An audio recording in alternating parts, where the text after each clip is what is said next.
Break के बाद आपका बहुत बहुत स्वागत है इस बातचीत को लेकर। आगे हम बढ़ते हैं वशिष्ठ बाबू से और कई सवाल और हैं। सर, ब्रेक के बाद आपका फिर से स्वागत है। एक चीज़ आपने कहा कि कभी कभी भावना के आगे तर्क जो होता है राजनीति में वो घुटने टेक देता है। तो हम ये कैसे मान लें कि 1977 या 77 में जो प्रयोग किया गया और वो समाजवादी प्रयोग जो है अभी 2015 में ये शानदार चलेगा या ये उभर के आएगा, ये हम कैसे मान लें? 77 और 2015 में बहुत डिफरेंस है। देखिए, एक चीज़ समाज का सोशल वो अवधारणा पर आपको बात करते हैं। कोई अच्छी राय, जो कोई अच्छी अवधारणा या कोई अच्छा प्रयोग एक समय सीमा के अंतर्गत उसको बांधा नहीं जा सकता। उसको तिथियों में और वर्षों के बीच में बांध करके देखने की जरूरत नहीं होती। आप देख लीजिए 77 का प्रयोग। 77 के प्रयोग में जब इस देश के प्रधानमंत्री मोरारजी देसाई हुए थे, तो आप देख लीजिए मोरारजी देसाई के इंटीग्रिटी ऑनेस्टी पर किसी ने कोई सवाल नहीं उठाया। महंगाई भी दिखाई पड़ी। हम लोगों के झगड़े ने जरूर सरकार के गिरने के लिए की स्थिति में ला दिया और सरकार गिरी भी, लेकिन 77 का जिसमें समाजवादियों की प्रमुखता थी और मोरारजी देसाई को तो मैं मानता हूँ कि इस देश की संस्कृति, इस देश के अनुशासन, यहाँ की मर्यादा और ज़िंदगी जीने की जो कला होती है, मोरारजी देसाई उसके प्रतीक के रूप में दिखाई पड़ता है। तो वो सरकार फेल कर गई। कभी कभी लोगों की अति महत्वाकांक्षाएं ऐसे अवसर पर विघ्न का काम करती, और मैं मानता हूं कि नेताओं की कुछ व्यक्तिगत महत्वाकांक्षाओं ने मोरारजी सरकार को लंबे काल तक काम नहीं करने दिया, नहीं तो वह सरकार लंबे काल तक चलती तो इस देश के राजनीति के लिए बहुत ही अच्छी बात होती। लेकिन वह सरकार चली गई। तो एक बार प्रयोग यदि कोई हुआ, उसका रिजल्ट नहीं आया, तो उसको प्रयोग को छोड़ने की ज़रूरत नहीं होती है। मान लीजिए रेल एक आपकी अवधारणा है कि पब्लिक सेक्टर के लिए, लोगों की सहूलियत के लिए रेल का चलना जरूरी है। यदि 2-4-5 एक्सीडेंट बड़ा हो जाए तो इसलिए रेलवे की अवधारणा, रेलवे का महत्व और रेलवे की जो क्षमता है, चाहे रेलवे की जो खूबी है, वो समाप्त नहीं होता। लेकिन समाजवादियों के साथ सर वशिष्ठ बाबू बड़ी दिक्कत है कि वो व्यक्तिगत महत्वाकांक्षा हर समय हावी होता है। अभी आप देख लें, अगर विलय में जो बातें चल रही हैं, ये मैं नहीं जान रहा हूँ कि अंदर खाने क्या है, लेकिन कह रहे हैं कि उस आपके भी खेमे में, चाहे वो पप्पू यादव जी हो चाहे जीतन राम मांझी हो, दो ऐसे व्यक्तिगत महत्वाकांक्षा है जो इस विलय में कहीं ना कहीं रोड़ा बन के आ रहा है। आपके एक सवाल से पास्ट में ऐसा उदाहरण है और अभी भी कुछ उदाहरण आपने कोट किया। पप्पू यादव ऐसे व्यक्ति और मांझी जी के ऐसा व्यक्ति, इन लोगों की बहुत राजनीतिक ट्रेनिंग लंबे काल की नहीं रही। ये इनकी राजनीतिक पृष्ठभूमि का, इनके काम करने की पद्धति, इनकी जीवन शैली, एक जो प्रतिबद्ध कार्य करता रहा है, उसके ऐसा नहीं रही। मांझी तो एक झटके में, चूंकि लंबे काल से मांझी भी राजनीति में थे, इसको मैं इनकार नहीं करता, लेकिन मांझी की वैचारिक प्रतिबद्धता, मांझी की राजनीतिक दीक्षा शिक्षा का कोई इतिहास नहीं है। उन्होंने कोई स्ट्रगल भी नहीं किया। और पप्पू यादव की पृष्ठभूमि का कोई राजनीतिक ट्रेनिंग और पाठशाला से नहीं हुई। उन लोगों ने आज के जो पहले चुनाव आयोग की कमियां थी, या कह सकते हैं जो जनता के बीच में पहले से जो कई तरह की जड़ता और कमियां थी, उसका फायदा बहुत लोगों ने उठाया। ये तत्व भी आप समझ लीजिए उसी ढंग से आए। अब आप एग्जाम्पल के लिए, चूंकि आपने मांझी जी का भी नाम रखा है, व्यक्तिगत महत्वाकांक्षा की, हाँ, मांझी जी के आप जरा सा उनका बयान पढ़ लीजिए। जो बयान मांझी जी ने एक दूसरे के खिलाफ विरोधाभासी दिया है और अपने ही वक्तव्य का जो उन्होंने खंडन किया है दूसरे दिन, ये किसी भी कुर्सी की मर्यादा के लिए उचित है? आज कह देना कि कमीशन का पैसा तो मेरे पास भी आता है, कल कह देना कि कमीशन का पैसा मेरे पास नहीं और लोगों के पास आता है। इस ढंग से बयान करके, और जो केवल वही बातें की हैं कि जो दिमाग में आया हम बोल दिए, सोसाइटी को नुकसान कितना हो रहा है। तो जिन लोगों की राजनीति, और ऐसे लोग आज भी नहीं भविष्य में भी समस्या पैदा करेंगे, जो किसी तरह से राजनीतिक जीवन में आकर के जाति का, धर्म का, संप्रदाय का फायदा उठा करके लोगों की भावनाएं उभार करके राजनीति के कुछ महत्वपूर्ण पदों पर भी चले गए, लेकिन ये कोई विचारधारा के प्रतीक नहीं हो सकते हैं। ये स्वयं राजनीतिक सफलता और पद पर पहुंचने का काम कर सकते हैं। इसलिए ऐसे लोगों की महत्वाकांक्षाएं निश्चित रूप से उस पर नजर रखने की होती है। तो और हम लोग, आप ये मानते हैं कि ये दोनों जो महत्वाकांक्षाएं हैं कहीं न कहीं विलय में रोड़ा बनी है? देखिए, चूंकि महत्वाकांक्षाएं तो रहेंगी, ये आपने ठीक कहा, लेकिन सभी एक दूसरे की महसूस जरूरत करते हैं। महत्वाकांक्षाएं यदि आप किसी ढंग का पाल के रखते हैं तो जब सत्ता आएगा तब ना महत्वाकांक्षा आपका पूरा होने का मौका मिलेगा। अभी सभी लोगों के सामने एक सवाल महत्वपूर्ण हो गया, वह सवाल महत्वपूर्ण हो गया है, महत्वाकांक्षाओं को अलग रख दीजिए, देश किस रास्ते पर जा रहा है, और देश को इन महत्वाकांक्षाओं के चलते देश की नीतियों जिस ढंग से चलती जा रही है, क्या इस देश की राजनीति को, इस देश की अर्थनीति को बाजारवाद नियंत्रित करेगा? क्या इस देश की अर्थनीति को वैश्वीकरण नियंत्रित करेगा? क्या यहाँ बड़े पैमाने पर यह भी अमेरिका कैसी प्रवृत्ति बढ़ेगी कि एक बच्चे जवान होने के बाद अपने पिता को ये वृद्धाश्रम में भेजने के लिए भेजें? आज स्थिति भयंकर है।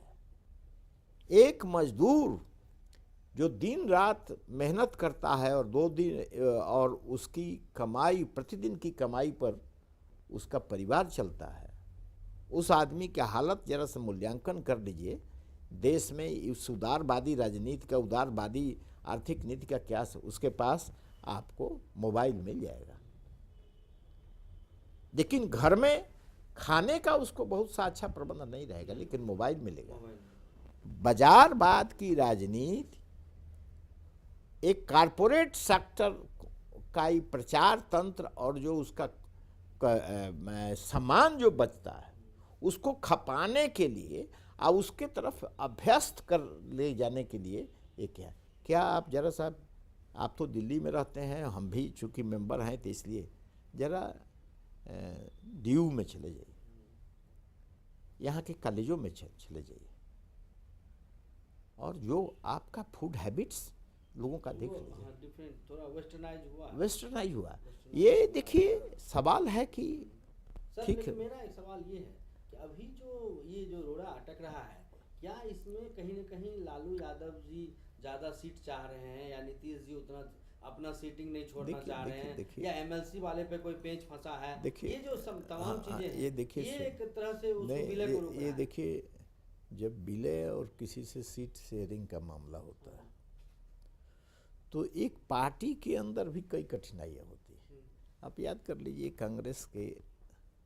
कांग्रेस एक यूनाइटेड पार्टी रही है। इंदिरा गांधी के नेतृत्व को सभी लोगों ने स्वीकार किया है, राजीव गांधी के नेतृत्व को सभी लोगों ने स्वीकार किया है, आज सोनिया गांधी के भी नेतृत्व को सभी लोग कांग्रेसी स्वीकार कर रहे हैं। लेकिन इनके यहाँ भी जो सीटों का बंटवारा होता है उसमें जो तनाव देखिएगा वो बड़ा बड़े पैमाने पर दिखाई पड़ता है। और ये तो अलग अलग पार्टियां हैं, तो जो तनाव आपको दिखाई पड़ता है जब देखिए अलग अलग काम लंबे काल तक काम कर लेता है आदमी, तो उन दूरियों को समाप्त करने में थोड़ा समय लगता है। इसलिए जिन सवालों को आप बड़ा आईना में देखते हैं, अब तो पहले तो लोग सवाल उठा रहे थे कि ये समझौता हो ही नहीं पाएगा, अब सवाल उठने लगा है कि समझौता में रोड़े खड़ा किए जा रहे हैं। सना है बातचीत का जब दौरा बढ़ता है तो कई चीज़ें रिजल्व भी होती है। अब हमारे पास हमारे निवास स्थान पर ही अभी कभी राजद का जो नेतृत्व था और अभी सीपीआई का नेतृत्व, हमारे ही घर पर सबकी मीटिंग हुई और ख़ास करके कांग्रेस का नेतृत्व था। तो लालू जी ने हमको टेलीफोन किया, 2 बार हमको टेलीफोन किया कि बस इस भाई रास्ता निकालने का प्रयास कीजिए। तो कहीं न कहीं एक संवाद स्थापित करने की प्रवृत्ति तो पैदा हुई। आरजेडी के क्या हम माना जाए संवाद स्थिति और अच्छे सब लोग मर्जर भी चाह रहे हैं, लेकिन बिहार चुनाव में ये पॉसिबल नहीं लगता क्योंकि चुनाव बहुत नज़दीक आ गया है। तो हम अलग अलग ही चुनाव चिन्ह पे चुनाव लड़ें, लेकिन एक मनबंध जो होता है वो होकर रहेगा, यही फार्मूला। देखिए आपने मन भेद वाली चर्चा की, मनबंध वाली चर्चा, मनबंध की। अभी हम मानते हैं कि जब चुनाव के मैदान में लोग जाएंगे तो एक बाध्यता हो जाएगी सामने की चुनौती की, सामने जो खड़ा है उसकी, और फिर मन भी एक साथ आ जाएगा। उसमें कुछ कमी रह सकती है लेकिन मन भी एक साथ आ जाएगा, और मन एक साथ आ जाएगा तो उसके बाद यदि रिजल्ट अच्छा आ जाएगा तो रिजल्ट आने के बाद उत्साह और उमंग का जो वातावरण मिलेगा और उसका जो असर दिखाई पड़ेगा लोगों को एकजुट होने के लिए और मार्ग प्रशस्त करेगा।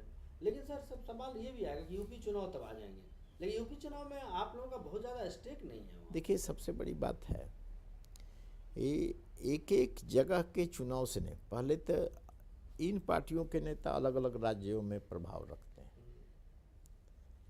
कॉमन मिनिमम प्रोग्राम पर ये इकट्ठा होंगे। लेकिन आप सोच लीजिए कि बिहार का चुनाव हो रहा, बिहार में अभी नीतीश जी और लालू यादव ही माने एक फेस के रूप में जाएंगे, लेकिन मुलायम सिंह से लेकर के देवेगौड़ा से लेकर के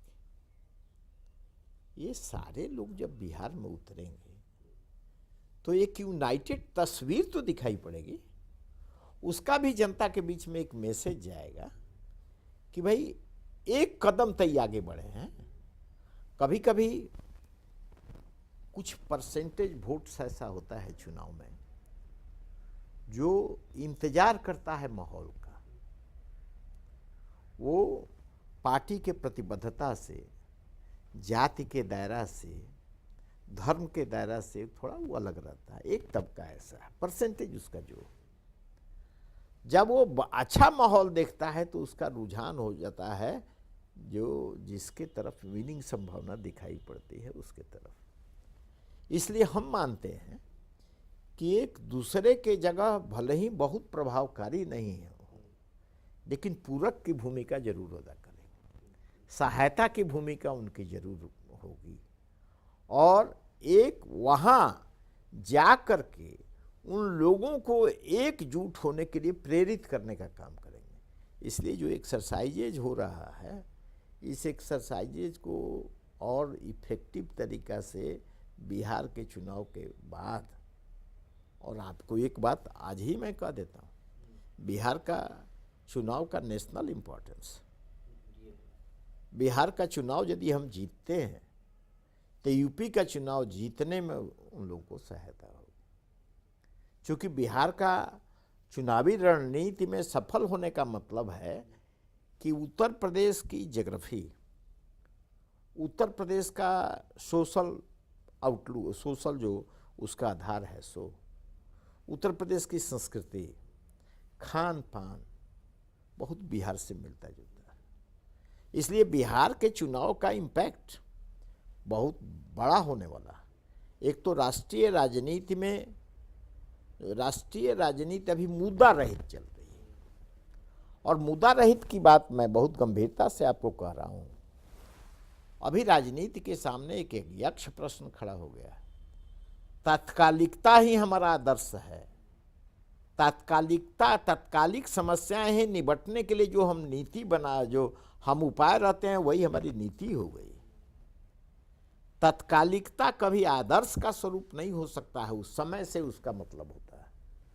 भारतीय राजनीति एक अजीब तरह से भाजपा के आने के बाद एक अजीब कोण में फंसती चली जा रही है, जिसके सामने आदर्श की परिकल्पनाएं कुछ अजीब दिखाई पड़ती है। भारत के प्रधानमंत्री, आप समझिए, जब भारत में घूमने लगते हैं तो एक चर्चा शुरू हो जाती है कि अभी भारत के प्रधानमंत्री देशे ही में। खैर सर, ये तो नेताओं के हाँ, बयान, और तो ये तो विपक्ष लेकिन के इसलिए मैं आपको बताता हूँ, आपने जो कहा कि तात्कालिकता जो है अभी एक आदर्श बन गया है, ये बातें हैं। और बिहार की राजनीति आने वाले दिन में देश की राजनीति को भी एक नई दिशा देगी। हाँ। बिहार के चुनाव पर। हाँ, सर, आप हमसे बात करने के लिए बहुत बहुत धन्यवाद और शुक्रिया, आपने हमारे लिए वक्त निकाला। ये थे समाजवादी नेता और सांसद वशिष्ठ नारायण सिंह, जो हमसे बात कर रहे थे बिहार की राजनीति को लेकर और देश की आने वाली राजनीति को लेकर। आज इस बातचीत में इतना ही। अगले दिन हम फिर हाजिर होंगे एक नए मेहमान के साथ और नए मुद्दे के साथ। फिलहाल दीजिए हमें इजाज़त। नमस्कार। बहुत बहुत धन्यवाद।